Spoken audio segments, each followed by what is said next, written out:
네, 수요예배 설교를 너무 오랜만에 해서 복장과 헤어에 신경을 썼습니다.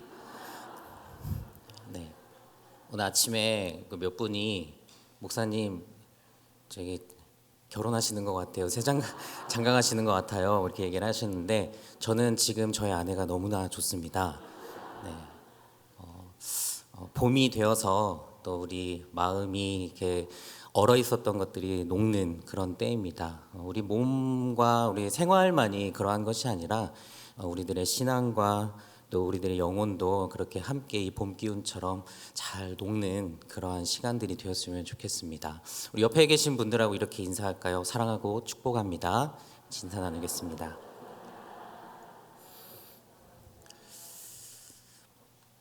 여러분 혹시 집 지어 보셨습니까?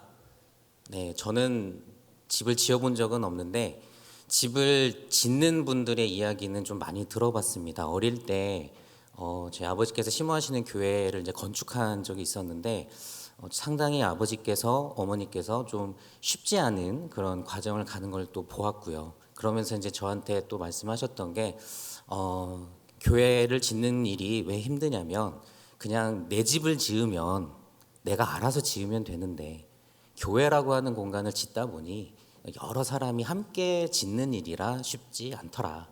그래서 아들아 너는 나중에 되도록이면 하지 말아라. 이제 이렇게 말씀을 하시는 그런 얘기도 들었고요. 최근에 교구 사역을 하다 보니까 우리 성도님들 중에서도 이렇게 집을 짓는 분들이 계십니다. 그런데 집을 짓는 분들의 이야기를 이렇게 들어보면 공통적인 거는 한 가지 분명한 건 쉬운 일은 아니라고 하는 이야기는 다 하시더라고요. 집을 짓는 일이 그렇게 뭐 누군가에게 맡겨서 짓는 부분들도 있고 또 내가 신경을 써야 되는 부분들도 있고 뭐 여러 가지 복잡한 그런 과정들이 있지만 일단은 뭐 누구에게 맡기든 내 힘으로 짓든 일단은 집을 짓는 일 자체는 그렇게 쉬운 일이 아니라고 하는 공통적인 그런 이야기들을 들었습니다. 오늘 우리가 함께 읽은 이 성경 본문도 결국에는 신앙적인 관점에서 바라보는 거지만 그 신앙적인 관점을 집을 짓는 것을 가지고 비유하며 함께 이야기를 나누는 본문입니다. 오늘 본문 안에 이제 가만히 살펴보면은 읽다 보면 무언가를 지어져 간다라는 표현, 우리가 함께 만들어 가야 된다라고 하는 그런 표현들이 있는 걸로 봐서는 이 이야기의 기본을 깔고 있는 것은 어떤 집을 짓는 그런 이야기를 함께 비유적으로 하고 있는 본문이라고 할 수가 있습니다. 일반적으로 집을 짓는 일이 쉬운 일이 아니듯 우리가 신앙의 집을 지어가는 과정도 그렇게 쉬운 과정은 아니라는 생각을 하게 되죠.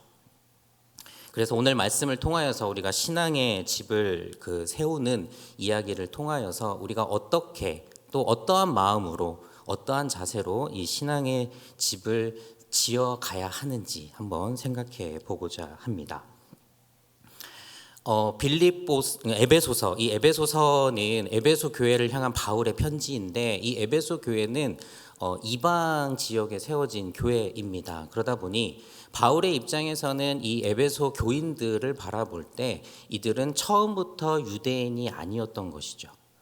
처음부터 어떠한 하나님의 선민으로서 또 율법을 지키면서 살아가는 그런 사람들이 아니라 바울의 전도를 통하여서 복음을 받아들인 이방인들이었습니다.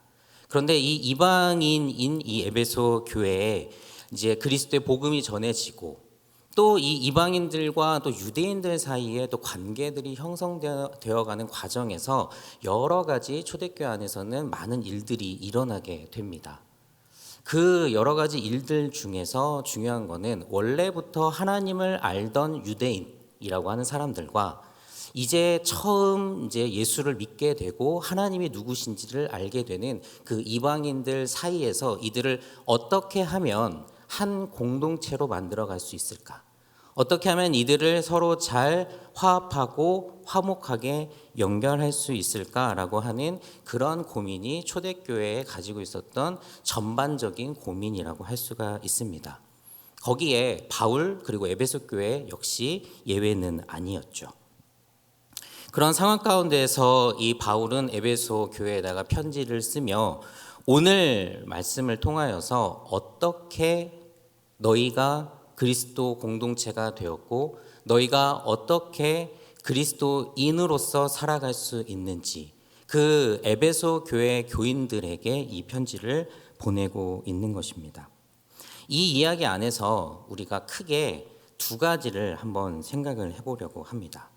바울은 첫 번째 그 너희들이 신앙의 공동체, 그리스도의 공동체가 되기 위해서는 일단 허물어야 된다라고 이야기를 하고 있습니다. 오늘 말씀 우리 14절을 한번 같이 한번 보도록 하겠습니다. 14절 말씀 우리 다시 한번 같이 읽어보도록 하겠습니다. 2장 14절 말씀입니다. 네, 14절 말씀을 한 목소리 읽겠습니다. 시작.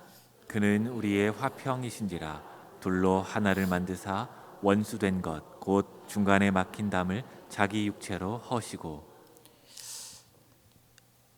무언가를 허물어야 된다는 거죠. 이게 그리스도 공동체 안에서 집을 지어가는 데 있어서 일단은 허물고 시작을 해야 된다라고 하는 겁니다. 이 이방인과 유대인이라고 하는 이 두 그룹이 하나의 공동체로서 기능하기 위해서 가장 먼저 바울이 제안하는 것은 일단 허물자라고 하는 거였습니다. 우선 이방인 쪽을 한번 보면 이 이방인들은 옛 습관을 갖고 있는 존재들이죠. 예수님이 누구시고 하나님이 누구인지를 모르는 사람들이었습니다. 그냥 자신들이 태어난 곳에서 자신들이 알고 있는 문화를 따라서 살아가던 그러한 사람들이었죠. 그래서 이 사람들은 가지고 있었던 그 옛 습관을 그대로 갖고서 예수를 그리스도로 영접한 사람들이 있었다라고 하는 겁니다.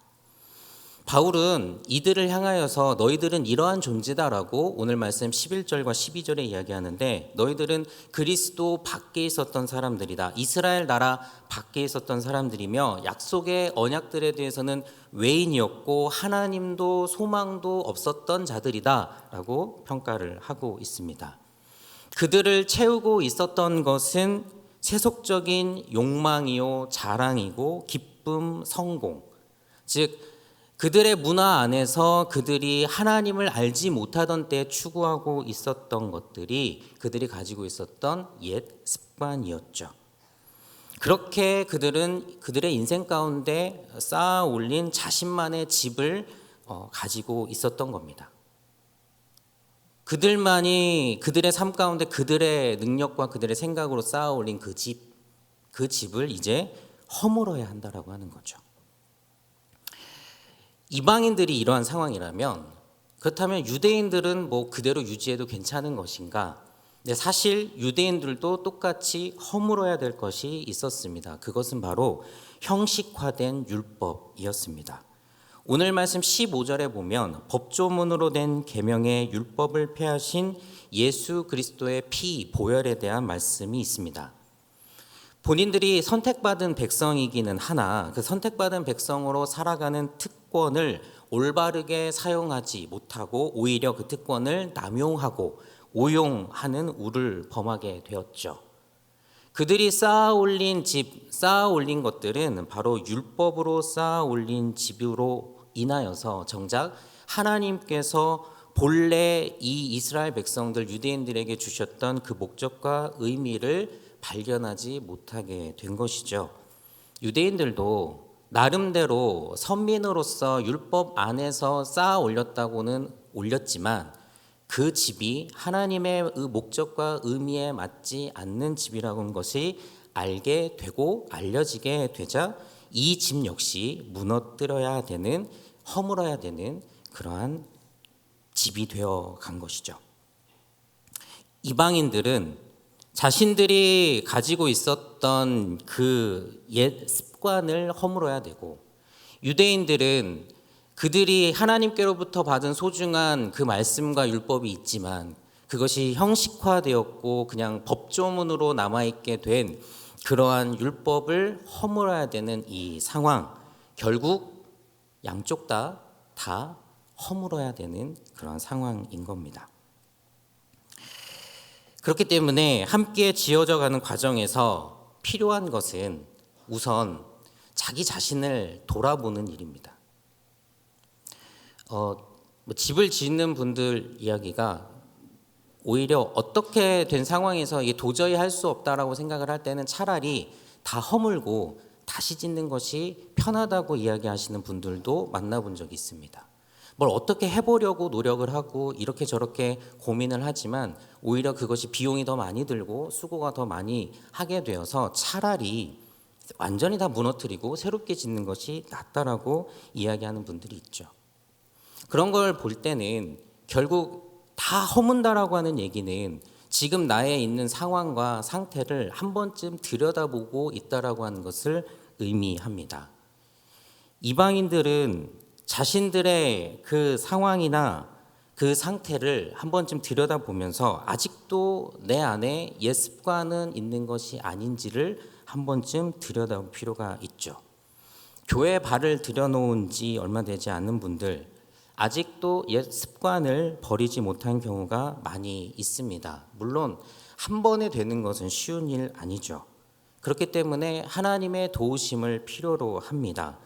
그런데 정작 중요한 거는 그 옛 습관이라고 하는 것이 저절로 없어지는 것이 아니기 때문에 그 옛 습관을 고치기 위해서는 내가 내 나름대로 또한 하나님 앞에 더욱더 달려가는 노력이 필요합니다. 결국 우리 하기에 달려 있다라고 하는 거죠. 우리가 얼마만큼 더 하나님께로 더 다가가려고 애쓰냐에 따라서 하나님의 도우심은 더 분명하고 확실하게 역사하게 됩니다. 세상의 즐거움을 추구하지 않으려면 그만큼 투자했던 시간을 다른 것에 써야 됩니다. 세상 즐거움에 내가 쏟아부었던 시간을 다른 것에 쏟아부을 때 그것을 하지 않게 되겠죠. 하나님께 예배하고 하나님의 말씀을 보고 기도하는 그런 삶이 나에게 익숙하지 않다 하더라도 옛 습관을 버리기 위해서 내가 더욱 하나님 앞으로 다가가려는 그 노력, 그 애씀을 하나님은 지켜보시고 그 사람에게 응답해 주시는 겁니다. 결국 내 옛 습관을 버리기 위해서 내 옛 습관을 허물어뜨리기 위한 그 과정이 필요하다라고 하는 거죠. 반면에 교회에서 잔뼈가 굵은 분들이 계시죠. 오랫동안 신앙생활을 하시고 모태 신앙이든 못된 신앙이든 어떠한 형태로든 여러분들 열심히 신앙생활 하시는 그 신앙의 잔뼈가 굵으신 분들은 또한 자기 스스로의 신앙의 뿌리를 한 번쯤 점검을 해봐야 됩니다. 가장 위험한 거는 모르는 게 아니라 알면서도 실천하지 않는 겁니다. 오래 다니고 많이 알수록 더 믿음과 신앙이 깊어지는 것이 아니라 이 신앙이라고 하는 것은 참 묘한 지점이 있는데 많이 알고 많이 알수록 더 요령을 피우게 된다는 거죠. 특별히 형식화된 신앙이라고 하는 것은 내 삶 가운데 내 신앙의 뿌리 가운데 없는지 한 번쯤 살펴보는 것이 중요합니다. 그래서 오랫동안 신앙생활 하신 분들에게 권면드리고 싶은 거는 양적인 신앙을 하는 것이 아니라 질적인 신앙을 하셔야 된다라고 말씀드리고 싶어요. 나는 예배를 빠지지 않는다. 나는 매일매일 말씀을 읽고 기도한다. 당연한 거죠. 네, 그거의 양의 문제가 아니라 내가 하나님 앞에 예배를 드리러 오는 그 시간에 나는 얼마나 감격하고 있는가. 내가 하나님의 말씀을 읽고 듣고 배우는 과정 가운데서 나에게 얼마만큼 하나님의 말씀에 깨달음이 있는가. 이거는 양적인 문제가 아니라 질적인 문제거든요. 그 질적인 문제에 더 집중하는 신앙이 자신의 뿌리를 점검하는 그러한 시간인 것입니다. 만약에 나의 신앙생활이 단순히 형식화된 형태로 양만을 추구하는 그 형태의 신앙으로 있다면 이거는 과감하게 허물어야 된다라고 하는 거죠. 여러분, 그 하나님 앞에 감동하고 감격하는 것을 잃어버리지 않은 채 이 길을 계속 걸어갈 수 있는가가 신앙의 잔뼈가 굵고 오랫동안 신앙생활을 하신 분들에게는 가장 큰 관건입니다.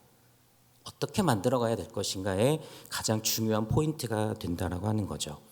그래서 교회에서 여러분들에게 지속적으로 이 마음을 가지십시오. 이렇게 신앙생활 하셔야 됩니다라고 강조하는 것 하나가 바로 감사입니다. 여러분, 감사가 바로 신앙의 그 질적인 측면을 확 올려주는 특효약입니다. 여러분 아셨나요? 감사가 여러분들의 그 형식화되어 있고 무언가 지쳐있는 그 신앙을 다시금 새로운 마음으로 끌어올려 줄 수 있고, 형식화되어 버린 그 신앙을 다 허물어 버리고 새로운 마음으로 살아갈 수 있게 하는 그 특효약이 바로 감사입니다. 상황에 관계없이 하나님의 그 신실하심을 인정하고 감사하는 자는 이 형식적인 신앙에서 벗어날 수가 있습니다. 신앙의 질이라고 하는 것은 그러한 측면이에요. 내가 환경이 좋아지면 하나님 앞에 감사하고 기뻐하고, 내 환경이 안 좋아지면 원망하고 실망하는 것은 질적으로 굉장히 낮은 형태의 신앙의 모습이라는 거죠. 그런데 이런 상황에 관계없이 언제나 하나님 감사합니다. 하나님 나에게 주신 모든 상황에 감사합니다. 내가 힘들고 어렵고 때로는 지치고 병들어도 하나님은 언제나 오르십니다. 하나님은 언제나 신실하십니다라고 고백하며 감사합니다 이야기할 수 있는 이 신앙이 결국 이 형식화된 신앙의 그 틀을 벗어나 하나님 앞에 질적으로 아주 훌륭한 신앙으로 가는 특효약이자 지름길이 된다라고 하는 것입니다. 여러분, 순간순간 감격하는 그 하나님의 은혜 속에 사는 자에게 어떠한 행동이 중심이 빠진 행위가 될 수 있겠습니까? 매 순간순간 하나님 앞에 감사하는 사람에게 그 모습을 일컬어서 당신은 형식화된 행위를 하고 있습니다라고 우리가 그렇게 평가할 수 있을까요? 그 감사하는 사람의 삶은 정말 믿음의 신앙의 올바른 실천을 하고 있는 그 모습으로 언제나 비춰지게 될 겁니다. 사랑하는 여러분, 허문다는 것은 자기 자신을 돌아보는 겁니다. 옛습관을 허물고 냉랭해진 그 신앙을 점검하는 과정을 통해서 여러분들 안에 이 신앙의 집이 지어져가는 그 기쁨에 동참하는 모두가 될 수 있기를 예수님의 이름으로 축원합니다. 또 한 가지가 있습니다. 함께 동의하는 새로운 기초 위에 집을 지어야 합니다. 이방인이나 유대인이나 각자의 그 허물어야 될 것들을 다 허물었습니다. 열심히 다 허물었죠. 다 허물면 이제 아무것도 남아있는 게 없겠죠. 그냥 빈 땅이 될 겁니다. 그 다 허문 그 상황에는 이제 새로운 기준이 필요합니다. 오늘 말씀을 우리가 읽어보면 그 기준을 한마디로 요약하면 바로 예수 그리스도입니다. 13절에 보면 예수님의 피로 가까워졌고, 19절과 20절은 이 모든 사람들에 대하여, 특별히 이방인들에 대하여 너희들은 동일한 시민이자 하나님의 권속이라고 말씀을 하고 있습니다. 이 편지가 에베소 교인들에게 하고 있는 편지이기 때문에 이 지금 19절과 20절에 있는 이 이야기는 이방인인 에베소 교인들을 향한 말씀입니다. 그런데 여러분, 이방인들에게만 해당되는 것처럼 보이지만 사실 유대인들도 마찬가지입니다. 말만 유대인이지 사실 그들이 갖고 있었던 그것들을 다 허물었다면 이제 처음부터 다시 맨 땅에 다시 시작을 하는 거죠. 무엇인가 새로운 기준이 필요하다라고 하는 것은 이방인뿐만 아니라 유대인들도 마찬가지입니다. 새로운 기준, 바로 예수 그리스도 안에서는 이방인인지 유대인인지 이것은 중요한 문제가 되지 않는다라고 하는 것이죠. 이방인이든 유대인이든 예수 그리스도로 새롭게 기준을 삼은 자들은 이제 새로운 터가 생겼습니다. 우리 20절 말씀을 함께 읽어보도록 하겠습니다. 2장 20절 말씀입니다. 시작. 너희는 사도들과 선지자들의 터 위에 세우심을 입은 자라. 그리스도 예수께서 친히 모퉁이 돌이 되셨느니라. 아멘. 아멘. 사도들의 터, 선지자들의 터라고 하는 표현이 나옵니다. 이제 새로운 기준이 생겼고 새로운 터가 생긴 거죠. 새로운 기준인 예수 그리스도를 세워가는 데 있어서 이제 새로운 터가 된 겁니다. 그 터는 바로 사도들의 터이자 선지자들의 터입니다. 사도들은 누구입니까? 예수님과 늘 함께 했고 예수님께서 부활 승천하신 이후에도 복음을 전한 자들, 곧 증인들이 사도들이죠. 선지자들은 누구입니까? 이 예수님이 이 땅에 오심을 예언했고 그 말씀대로 이루어진 그 예언을 선포한 자들이 바로 선지자들이죠. 예언을 통하여 이 땅 가운데 오셨고 실제 이 땅에서 하나님의 나라와 뜻을 이루신 그 예수님을 전하는 사도들의 가르침, 이제 그것을 터전 삼아 새로운 집을 지차라고 하는 겁니다. 다 무너뜨린 그 터는 사도들과 선지자들의 그 터로서 기초가 만들어지고 거기에 기준을 삼아주는 것이 바로 예수 그리스도다. 여기에는 이방인이든 유대인이든 누구든 관계없이 다 허물어뜨린 새로운 마음으로 그렇게 지어져 간다라고 하는 겁니다. 그렇게 지어진 집, 어떠한 모습일까요? 오늘 말씀에 보면은 이 집의 세 가지 속성을 이야기하고 있습니다. 우선 이 건물은 연결된 집이라고 표현을 하고 있습니다. 이 터 위에 만들어지는 이 새로운 집은 떨어져 있는 형태가 아니라고 하는 거죠. 각자의 집의 모습들은 있을 겁니다. 살아온 삶의 모습들이 다르니까요. 누구는 유대인으로 살아왔고 누구는 이방인으로 살아왔습니다. 누구는 어릴 때부터 신앙생활을 해왔고 누구는 이제 믿은 지가 얼마 되지 않아요. 어떠한 모습이든 간에 아무튼 그 집의 모습으로 살아온 그 각자의 모습들은 있습니다. 그런데 이 각자의 집이 어떠한 모습이든 관계없이 이 집에는 한 가지 특징이 있는데 바로 연결되어 있다라고 하는 겁니다.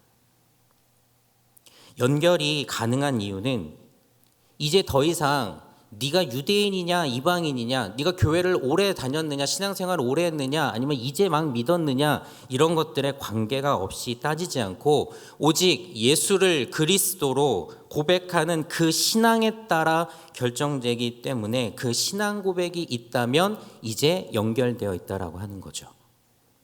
하나의 집의 모습을 띠고 있다라고 하는 겁니다. 그래서 이 새로운 집은 서로 연결되어 있는 집입니다.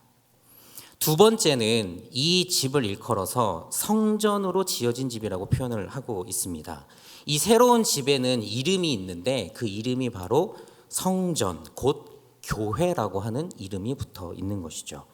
고린도전서 3장 16절에 보면 우리 각자에게 하나님의 성령이 그 안에 계시면 그 각각을 일컬어서 성전이라고 말씀하고 있습니다. 기준이 예수 그리스도로 통일이 되었습니다. 각자가 살아온 삶의 방식과 삶의 모습이 다르다 할지라도 그것이 함께 신앙 고백으로 연결되어 있는 이 집을 일컬어서 우리는 모두 성전, 교회라고 하는 공동의 이름을 갖게 된 것이죠. 이 집의 세 번째 특징은 바로 함께 지어져 가는 집이라는 특징이 있습니다. 이 새로운 집의 가장 큰 특징인데 바로 함께 지어져 가는 집이라고 하는 겁니다. 여러분, 다 지어진 집이 아니라 지어져 가는 집이라고 하는 거죠. 이 집은 완전한 건축물로서 가치가 있는 것이 아니라 완전한 집을 닮아가려는 그 노력으로서 가치가 있는 집입니다. 우리의 본향은 이미 예비되어 있습니다. 우리는 모두 하나님께서 예비하신 그 하나님의 나라, 그 집으로 가게 됩니다. 하지만 여러분, 이 땅에서는 아직 그 나라가 오지 않았습니다. 그렇기에 우리가 오늘 본문에서 보고 있는 이 새로운 집은 그 하나님의 나라를 소망하며 이 땅에서도 그 나라를 살아가고 만들어가는 것을 목표로 두고 있습니다. 그래서 완벽한 건물이 아닌 그 하나님께서 예비하신 그곳을 닮아가는 건물로서도 충분한 가치를 인정받는 것이죠. 가끔 교회를 완벽한 공동체로 만들려는 노력과 시도를 하는 경우들이 있습니다. 여러분, 그거는 중요한 노력입니다. 그것이 무의미하다는 것이 아닌 그 일은 참으로 의미 있는 일입니다. 왜냐하면 닮아가려고 하는 노력이기 때문에 그렇죠. 하지만 잘 기억하십시오. 이 땅에서의 새로운 집인 교회는 결과로서의 공동체가 아니라 과정으로서의 공동체에 보다 집중할 필요가 있습니다. 오늘 말씀의 표현이 그것을 이야기하고 있는 거죠. 지어진 그 공동체, 지어진 상태의 건물이 아니라 지어져 가는 그 건물이라고 하는 겁니다. 그 과정을 걷다 보면 하나님의 완전하고 온전하신 공동체가 임하실 그때 우리는 그 안으로 들어가 참된 평안을 누리게 되죠. 지어져 가는 공동체는 이런 모습입니다. 부족한 지체가 있으면 이끌어주고, 본받을 만한 지체가 있으면은 그렇게 닮아가려고 애쓰는, 그렇게 신앙생활하면서 함께 지어져 가는 그 모습, 이게 바로 오늘 말씀이 이야기하고 있는 지어져 가는 공동체의 모습이죠. 그 기준을 예수 그리스도를 기준 삼아 그렇게 만들어 가는 것입니다. 그런데 오늘 이 본문에서 아까 허물고 또 다시 지을 때 이 공동으로 등장하는 단어가 하나 있습니다. 여러분 발견하셨는지 모르겠는데 바로 십자가입니다. 우리 16절 말씀을 함께 보도록 하겠습니다. 2장 16절 말씀 다시 한번 우리 함께 읽어보도록 할까요? 시작. 또 십자가로 이 둘을 한 몸으로 하나님과 화목하게 하려 하심이라. 원수된 것을 십자가로 소멸하시고. 자, 16절에 보면 둘을 한 몸으로 만들 때 십자가라는 표현이 나오고 원수된 것을 소멸할 때 십자가라고 하는 표현이 나옵니다. 이 집을 만들어감에 있어서 허무는 단계부터 새롭게 지어가는 그 모든 단계에 빠지지 않는 것이 바로 십자가라고 하는 거죠.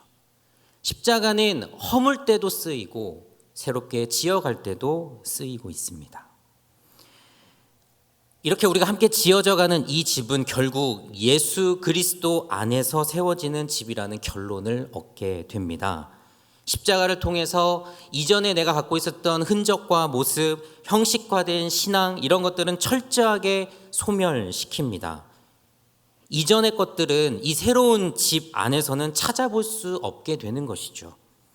그리고 보이지는 않지만 이 집과 집 사이를, 그리고 그 집안 곳곳에는 바로 십자가가 골격이 되어 집들을 온전하게 지탱하고 유지하고 있습니다.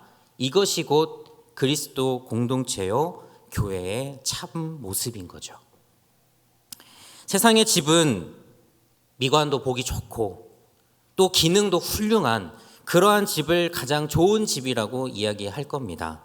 하지만 그리스도 예수 안에서 함께 지어져 가는 집은 오직 단 한 가지만 봅니다. 바로 이것이 십자가로 연결이 되어 있는가. 세상의 집들의 기준과는 다르게 신앙 안에서 지어지는 이 새로운 집의 기준 단 한 가지, 이 안에 십자가로 연결이 되어 있는가. 여러분, 혹시 여러분들 사이에 이렇게 바라보시면서 십자가가 아닌 다른 것에 더 집중하며 나의 지체들을 보고 있지는 않으신지요?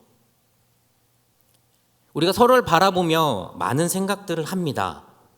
그 사람의 성품, 그 사람의 모습, 그 사람의 습관, 그 사람의 신앙의 어떠한 양태, 성격, 삶의 모습, 다양한 것들을 봅니다. 그리고 우리는 판단하죠. 그런데 여러분, 그 판단의 그 기저의 가장 큰 중심에 우리가 만일 그리스도 안에서 하나의 교회 공동체로 모여 있다고 한다면 여러분들의 판단 기준과 그 안에 예수 그리스도의 십자가, 그 믿음과 신앙이 있어야 될 줄 믿습니다. 저 사람 안에 십자가가 있는가?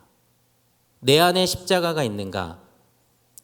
우리가 십자가로 연결되어 있는 사람들이 있다면 우리는 하나의 집이죠. 우리가 판단 내려야 될 그 판단의 기준은 세상적인 그러한 기준들이 아니라 바로 내 안에, 저 상대방 안에 십자가가 있는가를 봐야 된다라고 하는 겁니다. 각자를 돌아보고 또 각자 안에 예수 그리스도의 십자가 은혜로 충만하다면 우리는 서로가 서로를 알아보죠. 내 안에 있는 십자가, 저 사람 안에 있는 십자가를 우리가 서로 알아보게 된다는 겁니다. 그리고 그렇게 연결할 수 있습니다. 사랑하는 여러분, 요즘 블루투스 시대잖아요. 그렇죠? 핸드폰 어딘가에서 이렇게 들면은 돌아다니는 그 와이파이를 통해서 우리가 데이터도 받고 여러 가지 것들을 서로 연결할 수 있습니다. 신앙의 기지국은 무엇일까? 저는 단연코 십자가라고 믿습니다.